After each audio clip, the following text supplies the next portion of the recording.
சொந்தமாக YouTube channel நடத்த வேண்டுமா? நீங்களும் பிரபல ஆங்கர் ஆக வேண்டுமா? உடனே சேருங்கள் Pandey school of journalism. Contact 7338824242. Tiruchirappalli மாவட்டம் திருவானைக்காவல் அருள்மிகு அகிலாண்டேஸ்வரி உடனுரை ஜம்புகேஸ்வரர் திருக்கோவிலில் யானை அகிலாவின் 23வது பிறந்த நாள் வெகு விமர்சையாக கொண்டாடப்பட்டது. பஞ்சபூத ஸ்தலங்களில் நீர் ஸ்தலமாக விளங்கும் இத்தலத்தில் யானை முக்கிய பங்காற்றி வருகிறது.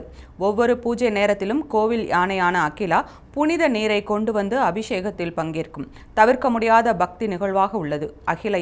அகிலா யானை 2002ஆம் ஆண்டு பிறந்து 2011ஆம் ஆண்டு திருக்கோவில் பூஜைகள் மற்றும் திருப்பணிக்காக இத்திருக்கோவிலுக்கு அழைத்து வரப்பட்டது. அதிலிருந்து இன்று வரை கோவில் பணிகளில் முழுமையாக பங்கேற்று வரும் அகிலாவிற்கு 23வது பிறந்த நாளை சிறப்பு விழாவாக ஏற்பாடு செய்யப்பட்டது. அலங்கரிக்கப்பட்ட யானை அகிலா திருக்கோவில் வளாகத்தில் உள்ள நந்தவனத்தில் அழைத்து வரப்பட்டு திருக்கோவிலில் உதவி ஆணையர் சுரேஷ் தலைமையில் அர்ச்சகர்கள், யானை பாகன்கள், பணியாளர்கள் மற்றும் பக்தர்கள் பலரும் கலந்து கொண்டனர். யானைக்கு பூஜைகள் செய்யப்பட்டது.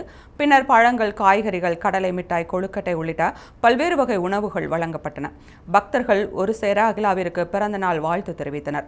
அந்த வாழ்த்துக்களை ஏற்றுக்கொண்ட யானை தும்பிக்கையை ஆட்டி நன்றியை வெளிப்படுத்தியது. இந்த காட்சி அனைவரையும் மகிழ்ச்சியில் ஆழ்த்தியது. கோவில் சுற்றுப்புறம் பண்டிகை கொண்டாட்டத்துடன் பொலிந்தது. யானைக்கு பிறந்தநாள் கொண்டாட்டம் பாரம்பரியத்திற்கும் பக்திக்குமான ஒருங்கிணைப்பை வெளிப்படுத்தும் நிகழ்வாக அமைந்தது.